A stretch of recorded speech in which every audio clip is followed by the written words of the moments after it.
जय भीम, नमो बुद्धाय। दोस्तों, मैं बिंद्राज राव वेलकम क्रिएटो में आप सभी दर्शकों का स्वागत है।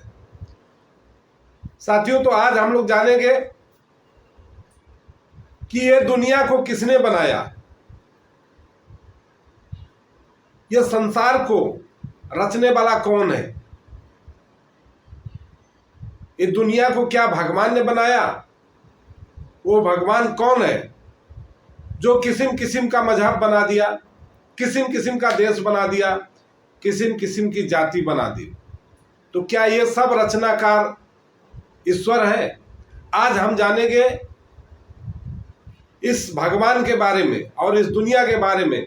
तो साथियों, जानने से पहले आप लोग मेरे चैनल पर नए हो तो चैनल को सब्सक्राइब कर लीजिएगा, बेल आइकन का घंटा दबाना मत भूलिएगा, क्योंकि आज कुछ ऐसे संत हमारे साथ में हैं और अलग अलग अपनी टिप्पणी दे रहे हैं, अपना तर्क लगा रहे हैं कि भगवान बनाया दुनिया, तो दुनिया कैसे बनाया, क्यों बनाया, बनाना चाहिए था कि नहीं बनाना चाहिए था। आज सारा अर्थ हम लोग इन संतों के द्वारा सुनेंगे। जो संत इंसान में मतभेद पैदा कर दिया, उनका कोई तर्क नहीं मिलता है, कोई अर्थ नहीं मिलता है कि वास्तविक बात क्या है, सत्य क्या है, गलत क्या है। तो चलिए पहले सुनते हैं अनिरुद्धाचार्य महाराज जी से। अनिरुद्धाचार्य महाराज जी क्या बोलते हैं कि संसार को किसने बनाया, भगवान को किसने बनाया, या भगवान ने इंसान को बनाया। चलिए अनिरुद्धाचार्य महाराज जी से सुनते हैं पहले, इसके बाद और संतों से हम लोग सुनेंगे और जानेंगे। भगवान ने दुनिया क्यों बनाई, आपको क्यों बनाया, हमें क्यों बनाया, बनाया ही ना होता। हाँ, यही अनिरुद्धाचार्य महाराज जी हैं। सुनिए आप लोग, क्या ध्यान से सुनिएगा, क्या बोल रहे हैं, क्या बता रहे हैं, इनका तर्क क्या है, इनका मानना क्या है। भगवान को क्या जरूरत थी ये संसार बनाने की? अच्छा एक बात बताओ, पति पत्नी जब तक होते हैं आप लोग, तो आप लोग अपने छोटे से घर में भी गुजारा कर लेते हैं। फिर जब आपके बच्चे बड़े होने लगते हैं, उनकी शादी विवाह की आप प्लानिंग करने लग जाते हैं, तो आप केवल शादी विवाह की प्लानिंग नहीं करते, आप अपने घर को भी बड़ा कर रहे होते हैं, है ना। घर बना रहे होते हैं, घर के ऊपर एक दो कमरे बनाने की प्लानिंग कर रहे होते हैं। बच्चे का विवाह होगा, बहू आएगी, कहाँ रहेगी, है ना। आप जब तक दो थे तो आप पति पत्नी, बच्चे छोटे छोटे थे, कोई प्लानिंग नहीं थी। पर बच्चे बड़े हो रहे हैं, जवान हो रहे हैं, आप प्लानिंग कर रहे हैं। तो दुनिया बनाने वाले काहे को दुनिया बनाई? जैसे माँ बाप ने घर तुम्हारे लिए बनाया, उसी तरह भगवान ने ये संसार भी तुम्हारे लिए ही बनाया। उन्होंने प्लानिंग, जैसे माँ बाप बच्चों की प्लानिंग करते हैं, ऐसे भगवान, आप सब हम बच्चे हैं, हम सबके माता पिता त्वमेव माता च पिता त्वमेव। अच्छा एक बात बताओ, आप लोग चाहते तो आप लोग अपने बच्चे पैदा ना करते? सवाल आपसे, आपने बच्चे पैदा क्यों किए? आप शादी कर लेते पर बच्चे पैदा ना करते आप लोग। साथियों, ये वही अनिरुद्धाचार्य महाराज जी है जो जबरदस्ती कोई भी कहानी, कोई भी डिस्कशन करके और पब्लिक पे थोप देते हैं, जबरदस्ती मनवाने पे लग जाते हैं। ऐसे ये काल्पनिक कहानियां सुना रहे हैं कि भगवान ने संसार को क्यों बनाया। जैसे आदमी, इंसान शादी विवाह करता है, परिवार बढ़ाता है, तो घर बढ़ाता है, तो ये करता है, वो करता है, तो बड़ा सा बनाता है, इसलिए भगवान ने संसार को बनाया आप लोगों के लिए। इनका ये तर्क, ये कितना तर्क सही देते हैं, कितना नहीं देते हैं, कुछ समझ में नहीं आता है। कौन से कॉलेज से पढ़ते हैं ये सब, कौन से शास्त्र से पढ़ते हैं कहानियां सब। हर किसी भी प्रश्न के ऊपर ये तरह तरह का काल्पनिक कहानियां बना बना के जबरदस्ती मनवाने पे लग जाते हैं।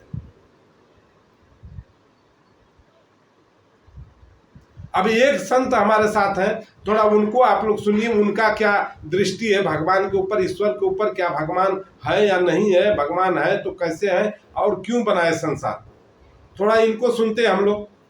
भगवान ने संसार क्यों बनाया? स्वाभाविक प्रश्न उठता है, क्योंकि हम दुखी हैं, परेशान हैं, भगवान आनंदमय है। तो जो अखंड ज्ञानात्मक भगवान है उसको क्या सूझी थी कि इस प्रकार से संसार बनाए, हम लोग दुखी हो, परेशान हो? तो ये प्रश्न बहुत से लोग पूछते हैं। इसका हम एक दृष्टांत उत्तर के रूप में सुनाते हैं कि एक अरबपति था।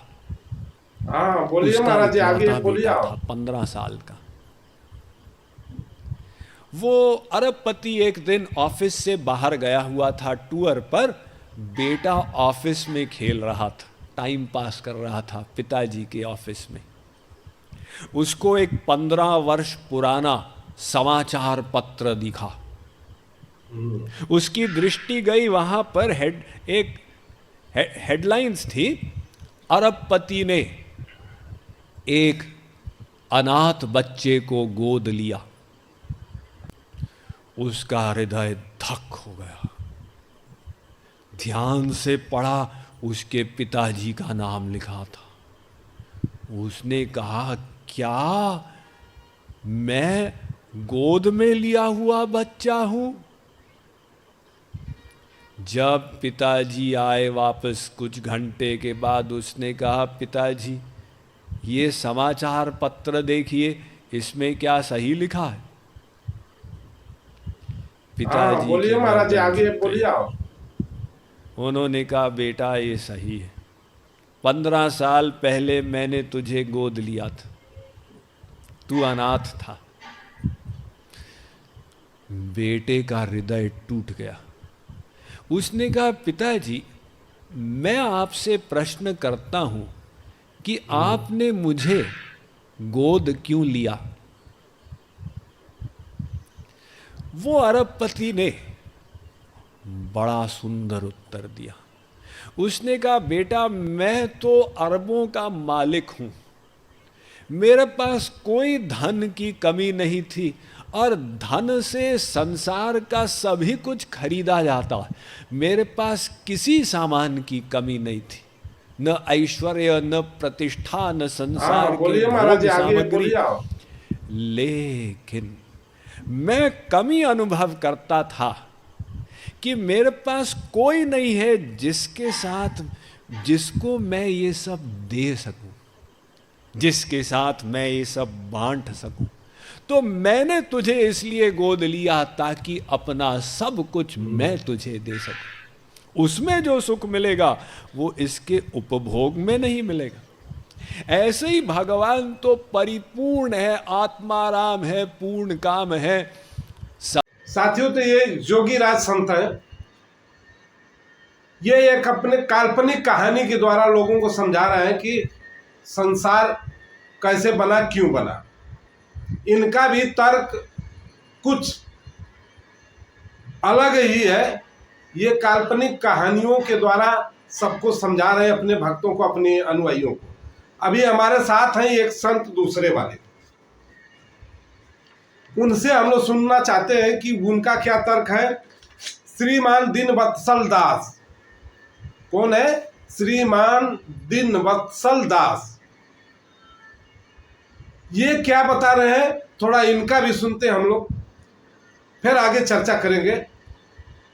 सभी संतों को सुनने के बाद विश्लेषण किया जाएगा। वास्तव में ये लोग काल्पनिक कहानियां बता रहे हैं, सुना रहे हैं कि वास्तविक इनके वक्तव्यों में कुछ है, इनके शब्दों में कुछ है।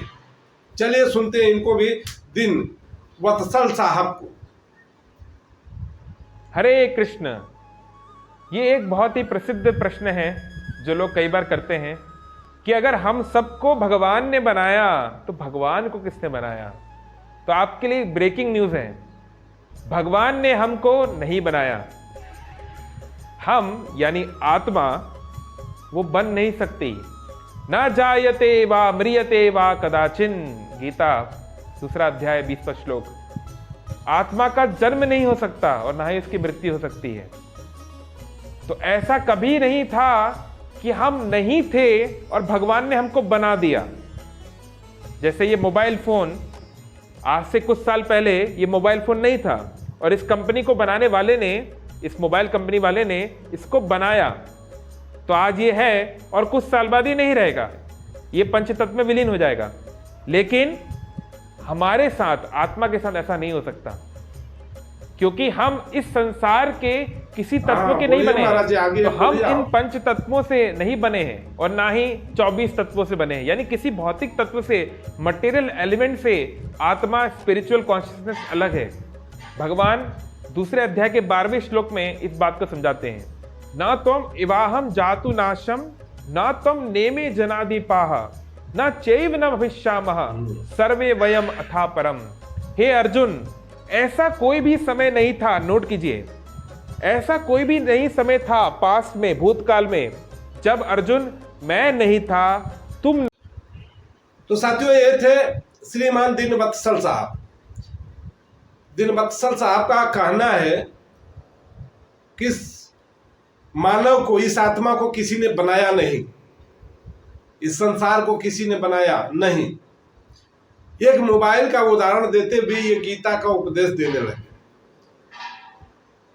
लोग बोलते हैं कि ये पंच तत्व से शरीर बना है, ऐसा कुछ भी नहीं है। जैसी ये मोबाइल है, अनेक सामग्री से बना हुआ, ये भी एक दिन पंच तत्व में मिल जाएगा। तो आत्मा और मोबाइल से क्या संपर्क है, दोनों का क्या संपर्क है, ये नहीं समझ में आया। और बात कर रहे हैं गीता का उपदेश अर्जुन को क्या कृष्ण ने बताया, क्या नहीं बताया, ये भी एक काल्पनिक कहानी, गढ़ के मनगढ़ंत कहानी लोगों को थोप रहे हैं। अब हमारे साथ में है ये क्रांतिकारी कहे जाने वाले ये रामाशंकर दास जी। देखिए इन लोगों का कैसे धज्जी उड़ा रहे हैं, कैसे इन लोगों का पोल खोल रहे हैं, कैसे इन लोगों को करारा जवाब दे रहे हैं। जैसे रामपाल महाराज जी अपने प्रामाणिक विचारों से, अपने प्रामाणिक तर्कों से इन लोगों को धोते रहते, वैसे ही रमाशंकर साहब, जबकि रमाशंकर साहब और रामपाल महाराज दोनों एक ही गुरु के शिष्य हैं, दोनों एक ही गुरु को मानते हैं, जैसे कबीर साहब जी। तो आइए साहब रमाशंकर दास जी को देखते हैं कि कैसे इन लोगों की धज्जी उड़ाते, कैसे इन लोगों का तर्क को खंडित करते हैं। चलिए सुनते हैं इनको। अब ब्रह्मा जी हिंदू थे कि मुसलमान? बोलिए, ब्रह्मा जी हिंदू थे कि मुसलमान थे? हिंदू थे। तो ब्रह्मा जी सऊदी अरब क्यों बनाए, ईरान इराक क्यों बनाए, चीन क्यों बनाए, जापान क्यों बनाए, रूस क्यों बनाए, इंग्लैंड क्यों बनाए, ऑस्ट्रेलिया क्यों बनाए, अफ्रीका क्यों बनाए? अब ब्रह्मा जी को रचना चाहिए केवल हिंदू के, ये मियाँ क्यों बनाए जो आज तबाह करता है पाकिस्तान हिंदुस्तान के? मुसलमान क्यों बनाए ब्रह्मा जी, सिख क्यों बनाए, ईसाई क्यों बनाए जो चीन चढ़ाई करता रहता है भारत पर? ऐसा गलती ब्रह्मा जी क्यों किए? उनको तो केवल हिंदू बनाना चाहिए। झूठ के पूजा त्योहार चल रहा है भगवान और भगवती के। सच्चाई तो निकालिए। इसको कोई नहीं बनाया, कोई बनते नहीं देखा। यह अनादि है, आदि का अंत होता है। जो बनता है सो बिगड़ता है, ये बना नहीं, बना ही नहीं जो बिगड़ जाएगा कभी। था दो चीज दुनिया में अजर और अमर है। कौन? ये प्रकृति, ये सूर्य चंद्रमा। साथियों, ये थे वैज्ञानिक युग के 21वीं सदी के संत श्री साहेब रमाशंकर दास जी, जिन्होंने कोई कल्पोल काल्पनिक कथाएं नहीं सुनाई, ना ही कोई ऐसा तर्क दिया जिससे लगे कि ये आदमी काल्पनिक बात कर रहा है। इनका सीधे सीधे मानना, एकदम सटीक जवाब, और 2 शब्दों में जवाब दिया, जो बना ही नहीं तो वो बिगड़ेगा क्या, और जो बना है उसका बिगड़ना तय है। जो पैदा हुआ वो मरेगा एक दिन, जो पैदा ही नहीं हुआ वो मरेगा क्या। तो आत्मा अजर अमर होती है। उसी तरह से ये ब्रह्मांड, ये प्रकृति अजर अमर है, था और आज भी है और पहले भी अंत तक रहेगा। ये प्रकृति को किसी ने बनाया नहीं जो ये बिगड़ जाए। प्रकृति पहले थी, आज भी है और आगे समय तक भी रहेगी, जब तक ये आत्मा है।